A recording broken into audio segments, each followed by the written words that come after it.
You need a little something. You need to help me take the edge off. He comes and he talks to me. And I get sad sometimes because, oh man, I get sad because I think about what if I relapse? Yeah. Like, like, it's been 7 years, I've done so much and stopped drinking, just like totally helped me mentally, physically, my spirit, my soul, just not.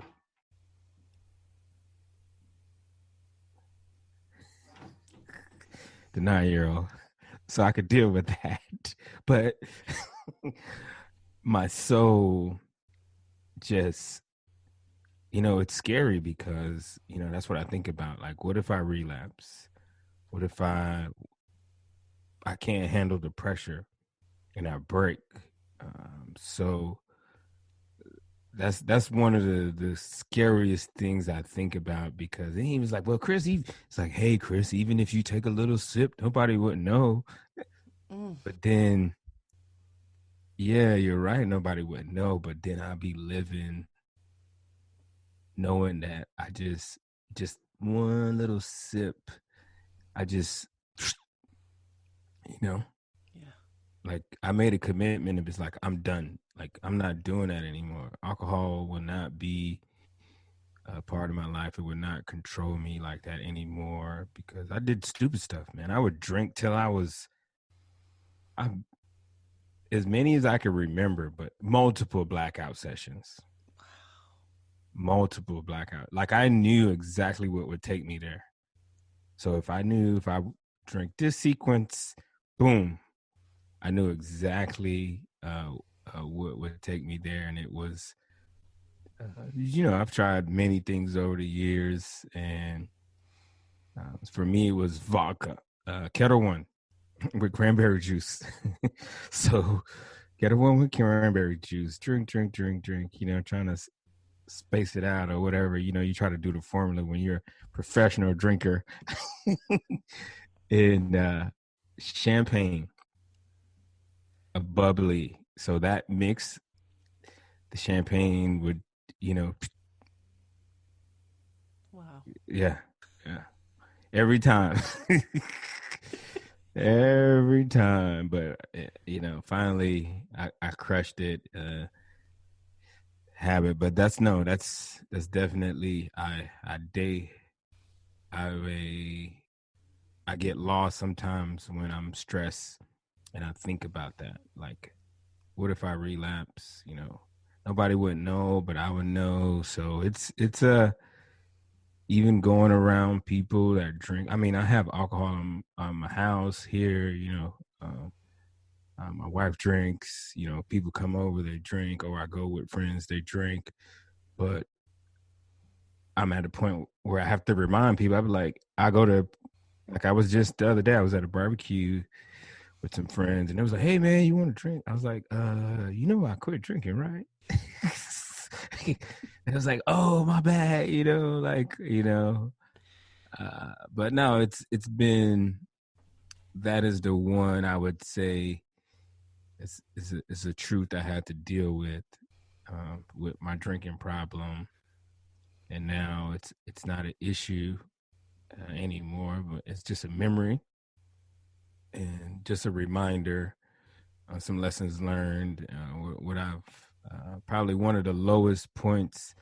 I was thinking about that, and I was like, "Oh man, you got to go talk to Big Sis about these about these little men in the dark corners in your head." And I'm like, I asked myself, be interviewing myself, like, what's probably the lowest point you've been, at a mental state thus far?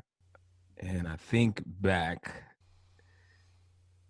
when I knew I was like there, and when I got pulled over by the cops, and it was like that commercial you see where the guy rolls down the window and all this alcohol flows out the car. That's how wasted I was. Oh my gosh. and I'm driving and I'm just like, oh shucks. I go to like mess around with the radio. I leave the bar and I'm like, I get about maybe a quarter mile from the place. I mean, Fayetteville is definitely trap city from in the evening for soldiers leaving bars and clubs, doing anywhere from between 1 to 3 o'clock in the morning. It's prime time. So I get pulled over, and I was like, oh man, I'm just like, I already know. I was so wasted. It wasn't like no emotion. I was just like, I know where this is going. And he's like, hey, you know what? I pulled you over. And I looked over at it. I was like, no, I don't have no clue. I don't know why you pulled me over. Well, I saw you swerve the lines back there. I was like, yeah, I was just messing around. He was like, you had anything to drink tonight? And I looked at him. I was like, man, I can't lie to you. I was like, yeah, I was drinking. Yeah, I was drinking. So, no, man, pulled me out the car. I walked the test, put the metal bracelets on me, and I had to go in. And the ironic thing about it was, I had a teammate. He was new to the team, but he was with me. But his thing was, he tossed me the keys after he had been driving me around all evening as my designated driver. But he tossed me the keys, and that's one thing, soldiers that drink like that every weekend or multiple times a night, it's like you build up a tolerance. And people who don't know you, your motor skills, you do it so much, but your motor skills to somebody else, they might like, well, he's just having a good time. He's not wasted. I'm not falling over myself. Yeah. But he tossed me the keys, and guess who had the keys when we was leaving? And he was like, you're good? And I was like, yeah, man, I'm good. I get in the car, bumped into something. I was like, oh, what's that? Okay, cool. And, at the end of the night, it was more so they could have just like, hey, well, you've not been drinking. Well, won't you drive him home? Be done with it. It was like, no, you're going in, process me, MPs, gave me my little thing, da da da da. And I think calling my team sergeant, that was probably, one that I was to make that call and hear him say like, what? That was a pretty sucky point. I would say out of my whole military career, I would say that was it. Out of the whole 21 years, that one night right there, like just a glitch in the matrix.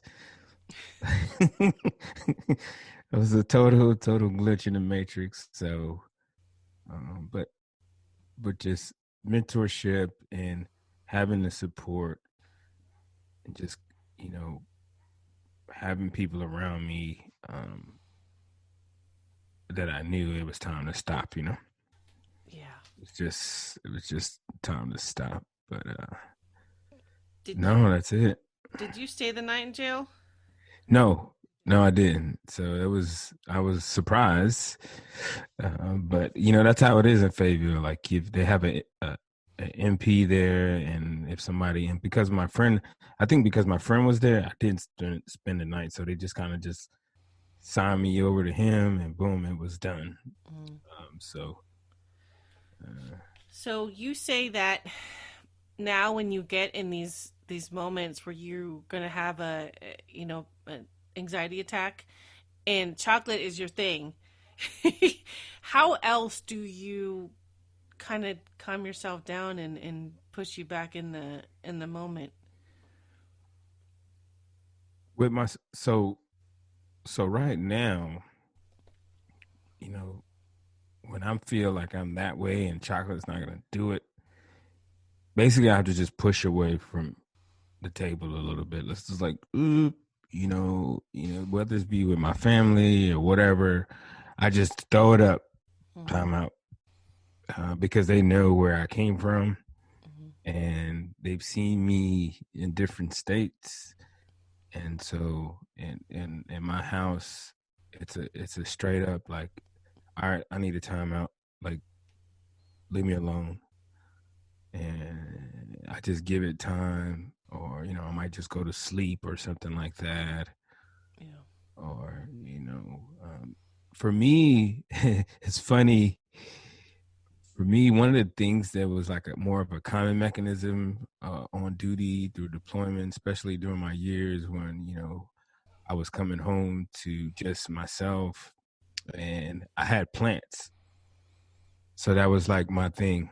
I like had plants in my house. So I would always water my plants and pay attention to my plants. I was like, hey man, take care of my plants while I'm gone. I have people hold, because I couldn't have a dog. So, plants was just easy. And I had there's a species of plants, they're called snake plants.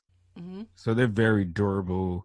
Like you don't have to water them like every day, but they actually they are a good source to have around you because they I guess consume all the carbon dioxide in your room. So it's supposed to be like a Hmm. healthy plant to have around you to purify the air or cleanse the air around you. So yeah, plants was that was one of my other coping mechanisms to just like chill out and get away from some of the things that I've experienced in the world, some of the people I've interact with, some of the issues that I'm still trying to process or get over.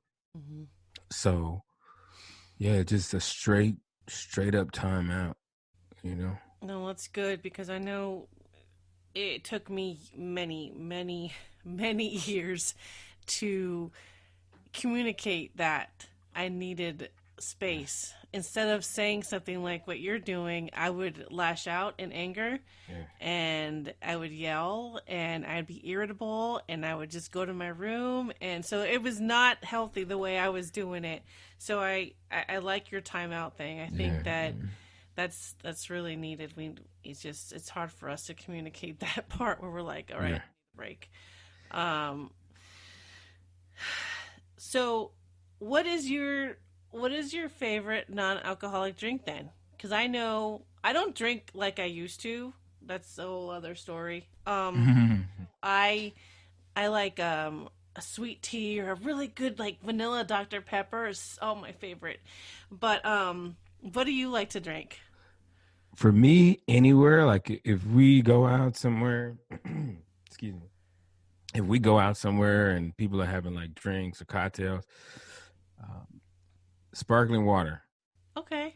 with like a glass with a lime, so or ginger ale. Those two I would order. You if you see me order sparkling water like San Pellegrino or Okay. some fancy Perrier with a lime. My friends used to joke with me when I first started going out with them still. Like I would try to drink like the non-alcoholics, but they would give me headaches because Mm.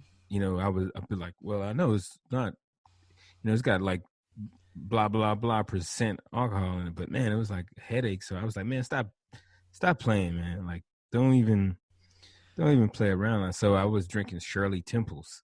Oh yeah. so So my friends would just be like, "This dude ordered a Shirley Temple, like seriously, like not this guy who used to like order the bar up and shots, shots, shots. That song comes on and he's trying to his credit card get lost. They'd be like, "Give me your wallet." I'm that guy. A good song come on. I was like, "You want to drink? You want to drink? You want to drink?" It's like drinks for everybody. Wake up the next morning and he like, oh shucks, like what happened, like who did this? Stole my credit card. Yeah, I say one of the things, like so I'm originally from Miami, Florida, so if I would go home and hang out with my buddy, one of my friends from high school, one childhood friends, and if I would lose my cell phone, I had a good night.